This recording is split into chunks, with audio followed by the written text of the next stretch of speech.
warahmatullahi wabarakatuh. Teman-teman, senang sekali kita dapat bertemu lagi dalam acara Netizen Bertanya, Pak Yai Menjawab. Saya Salwani Dalmufida dan di samping saya ada masih bersama Pak Yai Syaroni. Apa kabar Pak Yai? Alhamdulillah. Monggo silakan sapa-sapa netizen dulu Pak Yai biar tetap semangat nih bahasanya. Iya, siap. Okay. Baik, assalamualaikum warahmatullahi wabarakatuh. Waalaikumsalam warahmatullahi wabarakatuh. Insya Allah semoga sehat semuanya. Alhamdulillah wa syukurillah ala nikmatillah. Kita semua dengan izin Allah bisa melaksanakan ibadah puasa di tahun ini ya Mbak Salwa. Dan bersyukur selalu kepada Allah karena masih melimpahkan kesehatan, khususnya keimanan kepada kita semuanya. Dan alhamdulillah kita bisa bertemu kembali dalam keadaan sehat walafiat. Dan saya senang sekali bisa berjumpa lagi dengan Mbak Salwa. Saya juga sama senangnya Mbak Yai, alhamdulillah. Ini puasa ya? Iya. Iya, puasa. Jadi harus semangat. Tetap semangat Mbak Yai. Iya, soalnya tidak nampak kalau lelah gitu. Berarti semangatnya luar biasa. Insya Allah berkah. Ya amin Mbak Yai. Semangat karena bertemu dengan jenengan kan menularkan semangat ini Mbak Yai. Alhamdulillah, berarti aura positif. Iya. Selalu kan jenengan Mbak Yai. Amin, amin. Amin. Iya. Jadi Pak Yai ya, langsung saja nggih. Di sini sebenarnya saya mau curhat nih Pak Yai. Kebetulan apa yang ini saya ceritakan itu berhubungan dengan pertanyaan netizen, yaitu masih tentang sholat nih Pak Yai. Teman-teman kalau ingat episode kemarin kan kita juga bahas tentang sholat kan, yaitu sholat dan problemnya emak-emak. Nah kali ini kita akan membahas sholat dan berhubungan dengan makanan. Wah kok ada ya sholat yang berhubungan dengan makanan.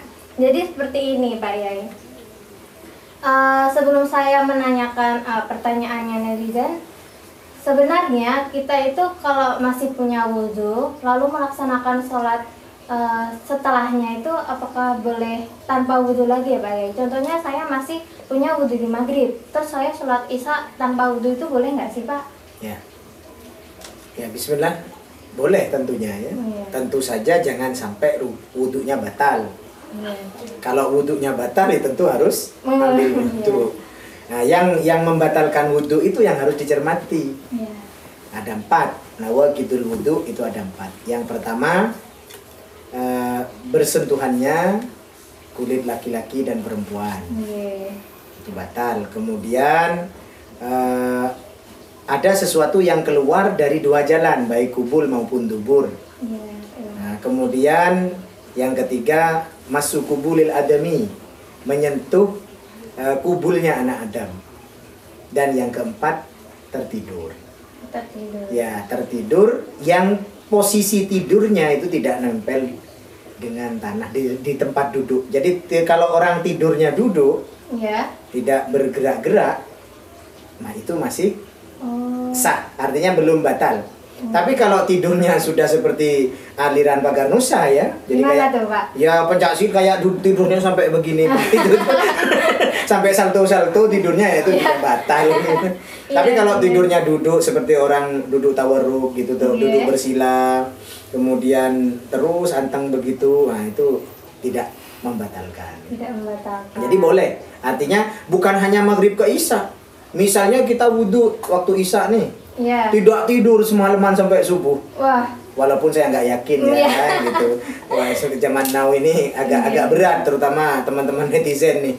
Nggak tahu nih bangun malamnya panjang atau hanya sekelumit saja. Biasanya bangun malamnya itu buat nonton liga, kalau cewek nonton drakor Pak Yai. Apa itu drakor? Drakor tuh drama Korea. Oh, yang ada Arasu gitu itu. Oh, ya? Betul sekali. Betul kan netizen, ada Arasu, Sarangyo gitu Pak Yai. Pak Yai juga update ya ternyata. Iya dong, harus. Sarangyo. Sarangyo. Gini ya? Iya betul Pak Yai, Sarangyo. Kalau di Jawa ini minta duit Pak Yai gitu. Kalau gerak. Oh, gerak.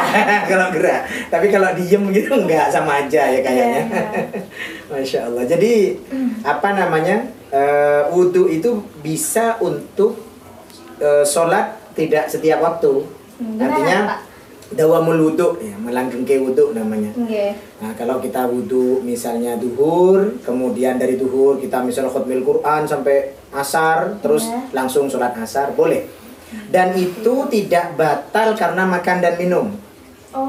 Jadi kalau seumpama kita dalam posisi punya wudu, terus kita minum teh mungkin, atau minum air, atau makan sekalian, nggak batal. Terkecuali kalau minum sambil keluar angin. Nah gitu, itu batal. Tapi kalau hanya makan saja nggak membatalkan wudu. Nah terus bagaimana? Nah, ulama mengatakan kalau ada rasa manis yang tersisa dari makanan tersebut itu makruh. Jadi kita harus ke kumur-kumur dulu. Tapi tidak harus berwudu selama 4 hal tadi yang merusak wudu tidak terjadi kepada si orang yang punya wudu tadi. Iya Pak Yai. Jadi ini nih kita masuk ke curhatannya netizen nih Pak Yai. Banyak juga curhatan netizen. Iya, karena bingung kan mau menanyakan ke siapa Pak Yai. Puasa-puasa juga banyak ini. Iya, karena kalau tanya di Google kan kurang valid Pak Yai. Masa nanya ke Mbak Google. Oh ya benar-benar. Iya kan, benar kan netizen. Jadi begini Pak Yai. Kalau kita di sela-sela waktu maghrib dan isya itu kan masih punya wudu, lalu kita makan berat nih Pak Yai, sudah kumur-kumur juga, lalu waktu isya kita melaksanakan sholat isya seperti biasa, lalu di tengah-tengah sholat itu kok tiba-tiba ada yang keluar di permukaan mulut ya, kok tiba-tiba ada yang nyempil, istilah Jawanya keselilitan lah Pak Yai. Ya itu hukumnya gimana ya Pak Yai? Karena kadang itu bikin gundah, bikin bimbang, wah ini kenapa nih tiba-tiba kok ada di dalam mulut, kalau mau ditelan kan berarti makan, kalau didiemin kok kayak makan permen, tapi kalau dikeluarin kok kayak masa sholat mengeluarkan makanan Pak Yai. Nah itu yang jadi perbincangan dan bikin bimbang netizen Pak Yai. Monggo jawabannya. Jawab sekarang. Nggih. Baik. Nah, jadi berkaitan orang makan sebelum sholat, sedangkan dia punya wudu. Nah, ketika dia sholat, kemudian ternyata ada yang terasa masih tersisa di mulut, mungkin di sela-sela gigi awalnya, terus ternyata lepas gitu kan. Iya Pak Yai. Nah, apa tadi bahasa Jawanya? Keselilitan. Oh, itu bukan bahasa Cina gitu. Selilitan ya. Keselilitan. Saya takut salah, takut linya kurang satu, bahaya nih. Nah, jadi keselilitan itu kok keselilitan? Keluarnya makanan di keluarnya makanan di mulut tersebut itu ada beberapa pendapat. Pak Yai. Itu boleh dilepeh. Oh, boleh dilepeh. Gitu. Kalau posisinya tidak di tengah. Kembali lagi. Kalau dia sedang di tengah, jangan ngelepeh ke samping, jangan ke kanan, jangan ke kiri, kasihan muka temennya kan? Iya benar Pak Yai. Iya, kalau yang keselilitan itu benda harum, nah kalau jengkol gimana? Kalau pete gitu. Nah, jadi itu makruh hukumnya. Jadi ketika ngelepeh itu kayak gitu itu makruh. Jadi tidak membatalkan sholat. Kan intinya yang penting tidak batal sholatnya.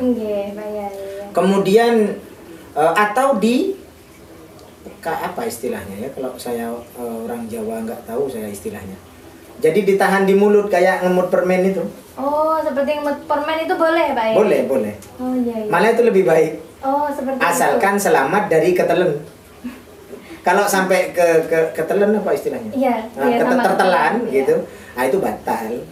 Karena udah sama saja dengan makan gitu ya Pak ya? Sama dengan makan. Oh, seperti itu. Nah, jadi tapi ya kembali sih Mbak, makanya di dalam Islam itu Rasulullah mengajarkan tentang siwaknya. Nah, orang terus menyamakan tuh siwak sama sikat gigi.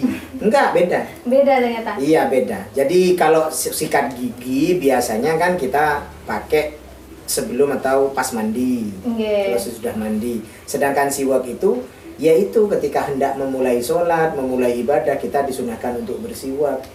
Bahkan saking siwak itu sangat perlu di dalam Islam, seakan-akan tingkatannya wajib sebenarnya. So sebenarnya siwak itu wajib gitu ya Pak? Iya, tapi tidak sampai disebut wajib. Karena penekanan tentang siwak itu dari Allah sangat luar biasa, sehingga sampai Rasulullah mengatakan seakan-akan siwak itu wajib. Artinya sangat ditekankan. Yaitu tadi ternyata fungsinya betul, tidak menimbulkan kegalauan selilitan tadi gitu. Kan bersih mulut berarti nantinya. begitu Mbak. Jadi jangan sampai tertelan.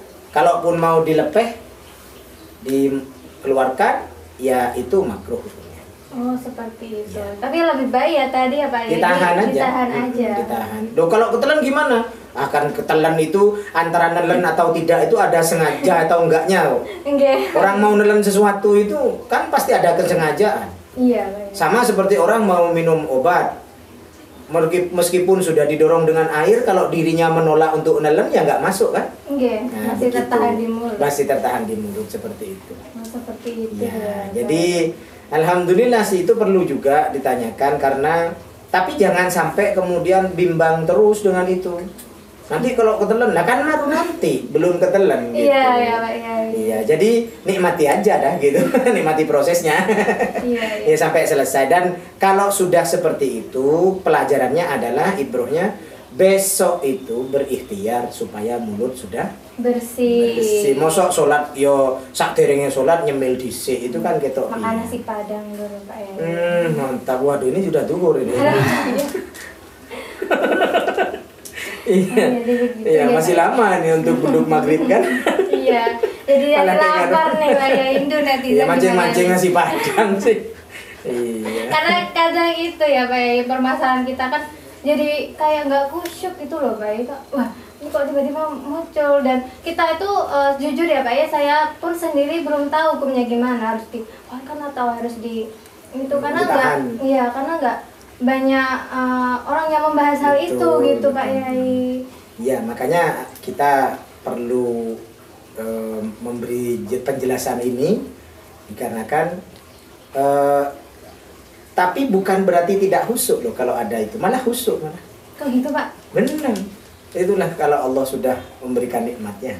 Iya. Kenapa nggak ditelan? Coba kalau menurut Mbak Salwa, kenapa nggak ditelan aja pas sholat? Kan sudah masuk makan. Iya, kenapa kok tidak mau makan pada saat itu? Kan kita sedang menghadap Allah.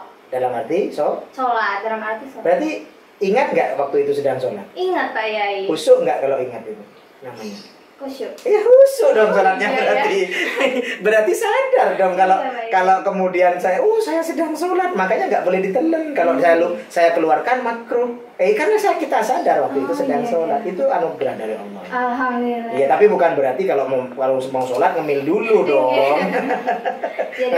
nanti bahasa luarnya bilang, oh berarti boleh dong kalau mau sholat ngemil dulu. Ya jangan. Karena apapun lebih baik setelah sholat aja. Iya, seperti itu ternyata. Nah, teman-teman sudah terjawabkan apa yang kita bimbangkan selama ini. Jadi kalau kita mau sholat itu sebaiknya kita jangan makan dulu, boleh makan, tetapi setelah itu membersihkan mulut gitu nggak Pak Yai? Betul, kumur-kumur mungkin, atau pakai siwak tadi. Kalau pakai siwak itu berarti nggak usah wudhu lagi nih Pak Yai? Nggak usah. Jadi sama aja, jadi karena tidak membatalkan, wudhunya tidak batal. Oh iya Pak. Ya, yang kita harus wudhu lagi itu kalau wudhu kita dipastikan batal. Jadi nggak boleh misalnya kita wudhunya memang yakin belum batal terus kita wudhu lagi gitu. Ya. Lah itu maksudnya apaan gitu? Jangan seperti dulu waktu saya masih ngaji di madrasah gitu, teman-teman tuh wudhunya 5 kali. Wah, rajin banget. Jadi kalau batal masih sisa 4. Batal lagi sisa 3 katanya begitu. Ya itu nggak bisa begitu. Nggak boleh ya. Iya, walaupun wudhunya 10 kali, sekali batal semua. Jadi nggak boleh ada serep lah. Iya. Gitu. Simpan aja gitu. Baik teman-teman, terima kasih telah menyaksikan acara Netizen Bertanya Pak Yai Menjawab. Pasti kalian udah nggak bimbang lagi ya waktu sholat. Sebaiknya kalau kita ingin makan itu setelah dilakukannya sholat, atau lebih baiknya sebelum sholat ketika kita makan berat, setidaknya berkumur-kumur, bersiwak atau melakukan wudhu terlebih dahulu. Terima kasih nih Pak Yai. Sama-sama. Pasti teman-teman dan netizen ini sangat puas atas jawabannya Pak Yai. Alhamdulillah, insya Allah mudah-mudahan bermanfaat. Semoga kita bertemu lagi di lain waktu ya Pak Yai. Amin ya rabbal alamin, insya Allah. Mudah-mudahan jaga kesehatan selalu. Jangan juga ya Pak Amin, Yai. amin. Semoga netizen di rumah juga diberi kesehatan selalu.